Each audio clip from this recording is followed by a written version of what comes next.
So I'll also begin by acknowledging the traditional custodians of the land on which we're meeting, the Turrbal people.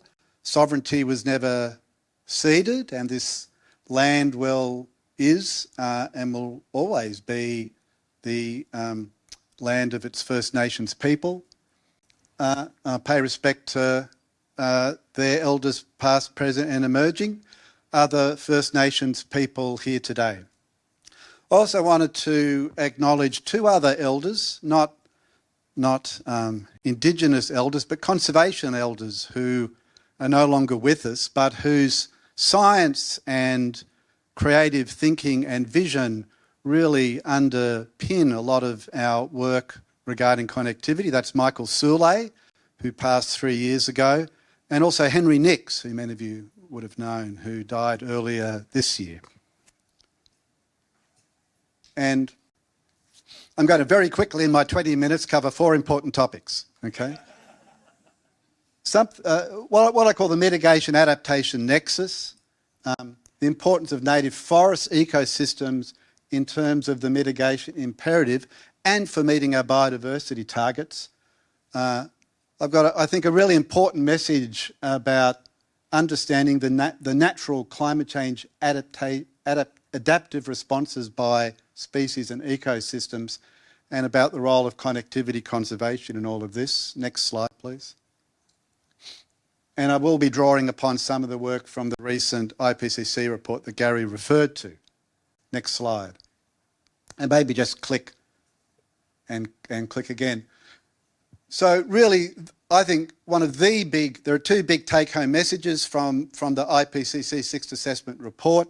The first is that the ongoing climate trends we're familiar with, which is on the left-hand side, further warming, more hot days. In Australia, we're seeing more rainfall in the north, less winter rainfall in the south and east, rising sea levels everywhere. In addition to the impacts from those climate trends that we've all been hearing about for decades, there's now clear attribution that these are driving and exacerbating many, in fact, all extreme weather events that are happening worldwide, and particularly in Australia, and specifically in Eastern Australia, everything. Bushfires, what we in Australia call bushfires, even when they're in forests, they're still bushfires, okay?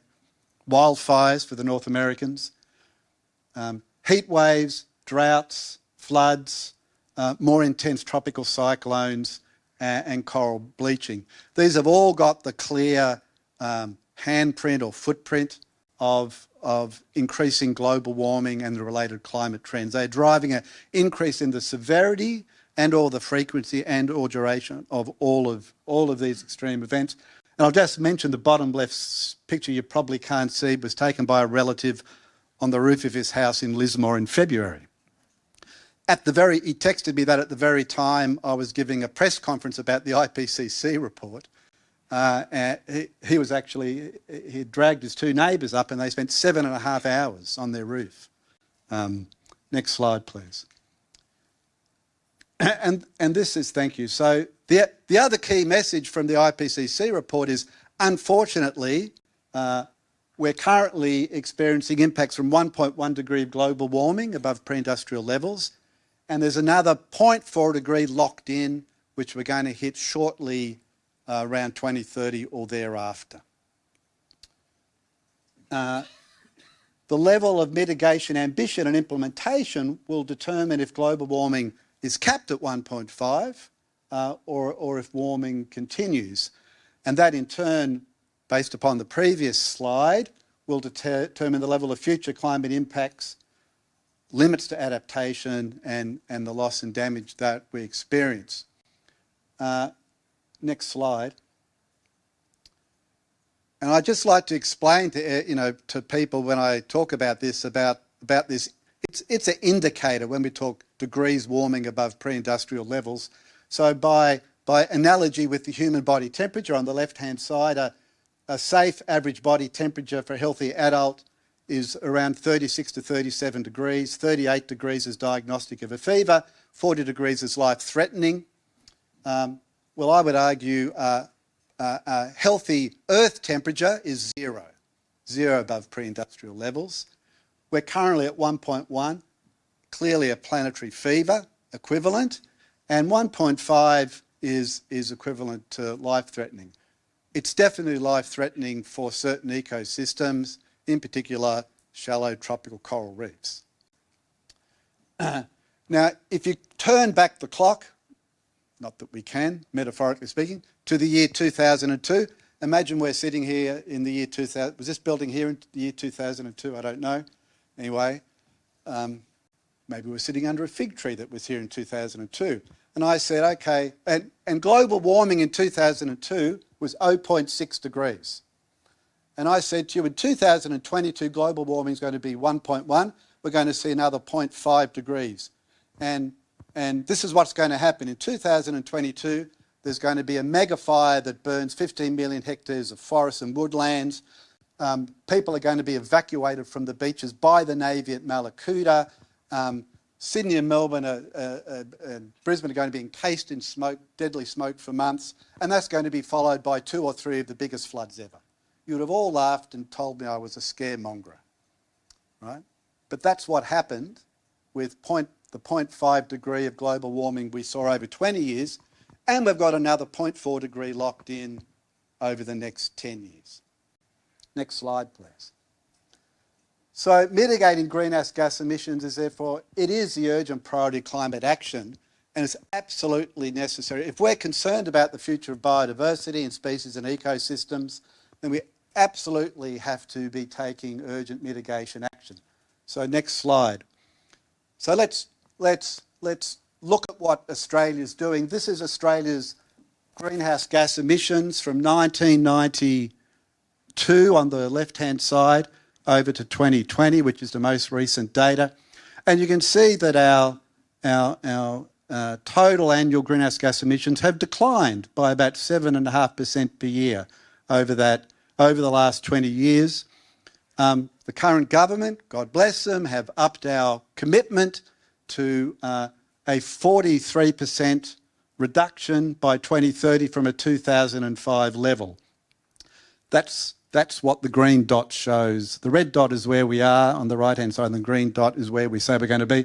That's going to require a doubling of effort over the next 8 years, 15% reduction per year. So that all looks kind of hard, but maybe doable. But actually, it's much harder than it looks. So next slide, I'm going to show you 4 graphs. That's the one we just looked at, which is total greenhouse gas emissions. Look at the right-hand side. That's just looking at the energy and industrial processes emissions from electricity generation and use and transportation. They've gone up, okay? They haven't gone down, they've gone up. Net emissions from agriculture, they're basically, gone down a bit, but they're just continuing, more or less. Look at the right-hand side. Net emissions, land use change and forestry, they're pointing downwards. That means they're negative. That means the LULUCF sector has removed more carbon from the atmosphere than it's emitted, right? So you add all of those 3 sectors up, you get a declining total emissions, but it's not because of energy, it's not because of agriculture, it's because of what's going on with our native forests, right? So if we go to the next slide, what's going on is the mitigation power of natural ecosystems, especially forests, which are the dominant ecosystem type up and down the Great Eastern Ranges. It's where most of our forests are, aside from the wonderful forests of southwest WA and of course Tasmania. It's actually the only proven at-scale carbon and capture storage system we have, okay? And as I say in these dot points, each year about 2% of our native forests is logged, which results in 15 million tonnes of CO2 emissions, right? And if we were to stop logging native forests, the avoided emissions is actually close to what we need annually to meet our 43% reduction target, right? So we can actually meet the government's new target simply by ending native forest logging in Australia. The other 98% of forest that's not logged in a given year is left standing, of course, and continues to grow. And that's actually providing incredible amount of removals of CO2. There's so many removals into our native forests that they net out in our accounts the emissions from logging. That's why you never see the emissions from logging. They net out the emissions from agriculture, and they even net out 40% of all the other emissions, including fossil fuel emissions. So the reason why our total emissions have declined by 7.5% over the last 20 years, because it's actually been overall a reduction in land clearing, believe it or not, and a reduction in native forest logging in places like Tasmania. So, protecting our native forests is fundamentally important for mitigation in Australia.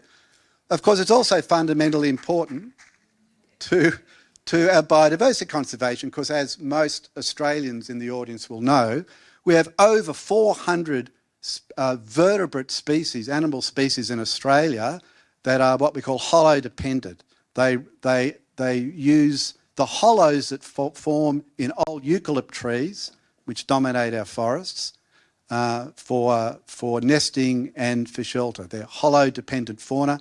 There's about 430 vertebrate species, marsupials and birds. And we also know that eucalypt trees don't start to form hollows until they're about 150 years old. And we know that the optimum age for logging, selective logging, is about 40 years, and for wood chipping is much less. So ending native forest logging is a climate solution for mitigation, and it's removing a major threatening process to some of our most endangered species, greater glider, leadbeater's possum, and hundreds of other species that are dependent upon that habitat resource. We can do it in Australia because some of you may be surprised to know that we get 88% of our wood supply from plantations, right?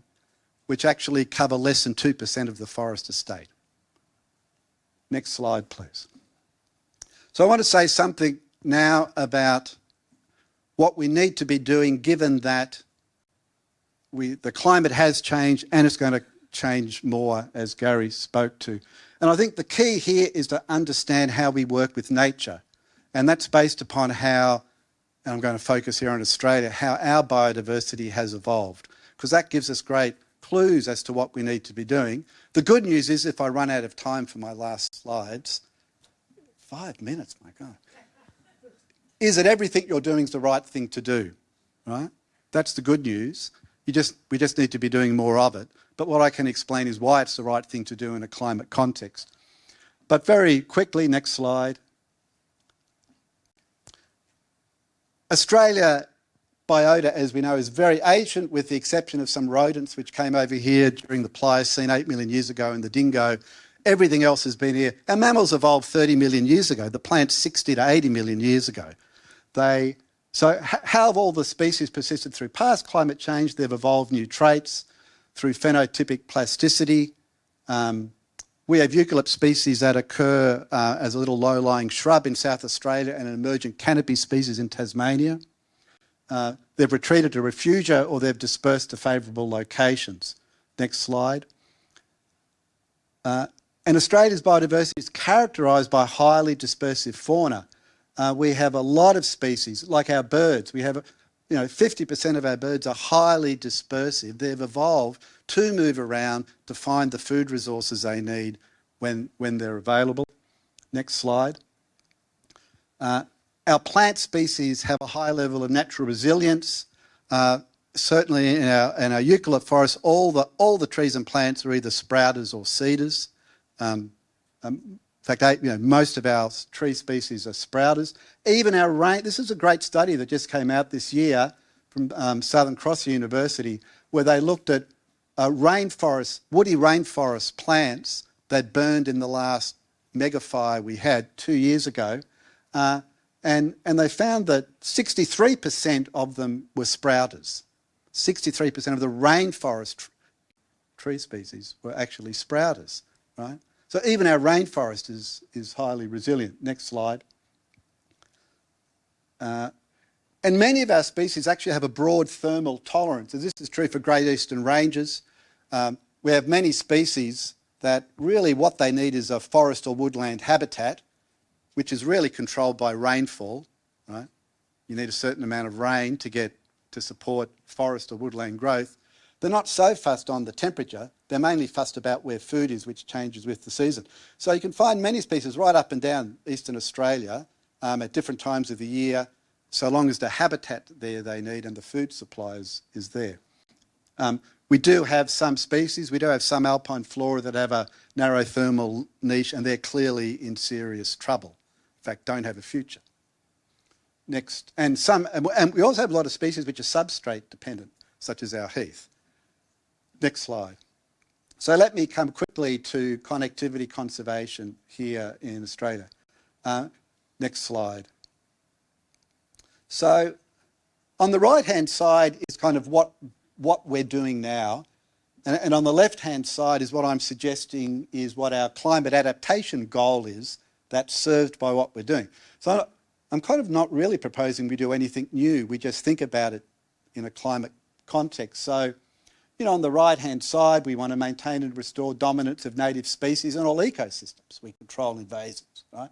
Maintain and restore viable populations across a species range. We know that's fundamental for biological conservation. Protect and restore core source habitats for both common and rare species. Protect and restore refugia of all kind. Past climate, bushfire refugia, logging refugia, invasives. Maintain, restore, enable connectivity and landscape permeability at all scales and for all taxa. I mean, this is what we know we should be doing, and many of us in this room are doing. But now we've got, if you like, a different or additional set of reasons for doing that, or rationale for doing it. Because doing all of that will enable the evolution of new traits. I mean, we're used to thinking of evolution in terms of the evolution of new species, but much of evolution is just, you know, inheritable change in a population, right? And a lot of evolutionary change is not the generation of a new species, but change in the traits of a population or of a species. We also want to maintain the natural resistance and resilience of our species and ecosystems. We want to maintain phenotypic plasticity. We want to maintain refugia options, and we want to enable dispersal to favourable locations. So all of those factors on the left-hand side build upon how species have persisted in the past. They're all outcomes we need to achieve to enable our species to adapt to the climate change they are experiencing and will continue to experiencing. And that just means we need to do more of that on the right-hand side. Next slide, please. And the other thing that we're all trying to do that we absolutely need to keep doing is to manage these other human-related threats and pressures. If not for any other reason, they reduce species and ecosystems' natural adaptive capacity and supercharge, if you like, climate impacts. And this is the reason why this and previous governments are spending literally hundreds and hundreds of millions of dollars trying to manage farming land flowing into the Great Barrier Reef to try and reduce the sediment and nutrient flow into the Great Barrier Reef, because that puts additional pressure on the coral, which reduces their resilience and increases the impact from marine heat waves and coral bleaching. So we've accepted that need in the marine environment. We need to accept it also in the terrestrial environment. One of the most necessary climate adaptations for our biodiversity is to remove these other threatening pressures. And that includes obviously habitat loss, fragmentation and degradation, logging in our forests and overgrazing in our rangelands. We've got massive challenges with our changes we've made to our water and fire regimes, and of course the never-ending problem of invasives and introduced species. So I think this is my last slide, and I might even be on time, Gary. That's a miracle. That is a miracle. Oh, it's not. Phew. And, you know, connectivity and I mentioned Michael Soule before, so I've got time to talk about Michael again. And, you know, we had some great interactions back with Michael at the World Park Congress 22 years ago, where we were talking with Virginia Young, who was working for the Wilderness Society then, about you know, how we could start thinking about getting up some landscape connectivity conservation programs in Australia. And Michael said, but where are your big fauna? Where are your top of food chain predators? Where are your big ungulates that need all these large distant movements? And we said, well, we don't have them, but we've got other stuff for which you need connectivity. And that is a wonderful map that was from a paper Henry Nix published in 1974, where he did this amazing analysis looking at, he had data from 500 stations around Australia where he modelled plant growth, and he looked at the timing of plant growth and flowering and seeding with bird movements and bird occurrences. And that extended up into Papua New Guinea and eastern Indonesia as well. And he was one of the first to really, you know, identify the extent to which our birds are dispersive, and the need for thinking about these large-scale, you know, connectivity at a distance. We've also got, again, we haven't talked yet about hydro-ecological connectivity. Gary mentioned dams, but there's a whole world of disrupted hydroecological systems we need to be reconnecting. And of course, let's not forget about metapopulation dynamics, which is the more localised landscape movement and interactions of populations, which is fundamental, you know, genetically and for species viability, which our koala friends here know a lot about. So metapopulations is really important for our species like koalas. Next slide, please. And I'll also mention, this is not so much, it's partly an issue for Great Eastern Ranges, but more generally across northern Australia. We also have to think about connectivity for networks of microhabitats. So here we're not just talking about the structural connection between two patches, but we have, for example, there's 16,500 small patches of monsoon rainforests in Kimberley's and Northern Territory. It's 0.4% of land area of Kimberley, but provides habitat for 585 plant species. You know. So we have lots of narrow riparian strips. These places are source habitats that people migrate to and out of during lean times.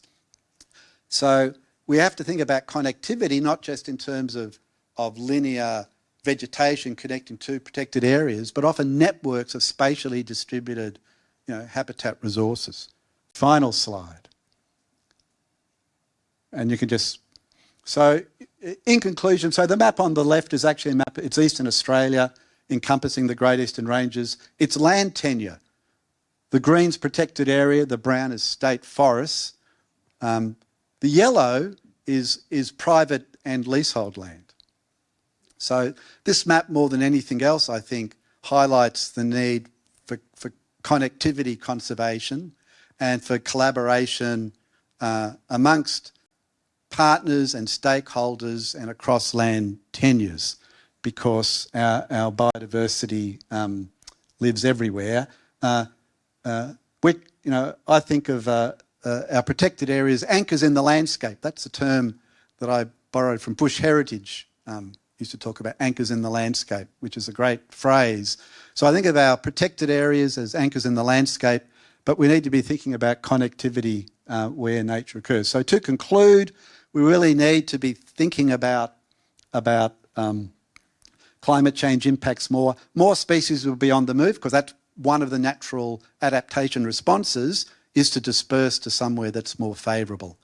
And of course, we naturally have in Australia many, many dispersive species. And don't forget, plants are shedding seed, they're dispersing always, right? And our birds are dispersing the plants always. So that's happening. Also, our very structure and dynamics of ecosystems are going to change. We need to be understanding, in particular, the accumulated impacts of natural and human disturbances. Eastern Australia now, we've had bushfires and floods in the same areas. We need to be monitoring what we're doing. But we also need some policy reform. We've got to address the avoidable human impacts. Let's stop doing those human things that we know are bad. And also, I think we probably need some policy reform to support what I call natural adaptive responses. We're going to, if species are on the move more, they're going to be landing where they haven't been found before. And under some state legislation, for example, they could be an invasive species, right? And we're already confronting this in some of our national parks. I know in Kosciuszko there's a lot of dynamic change happening with vegetation types moving uphill, etc. So, you know, there's a bit of recalibration in our thinking about that as well. So I'll stop there. Thank you very much. Thank you. Thanks very much for that, Brendan. And I particularly like one of those final points. Let's just stop doing the dumb things that we know we shouldn't be doing. You know, but just by doing that, we'd be going a long way. I just put up this. This is my last slide. I only put it up. It's the Lamington spiny crayfish, which is it's about an hour's drive from here, southwest of here, up on the ranges, and it's one of my favourite animals. And it's a freshwater crab that likes to go bushwalking, like across country. Yeah. Thank you.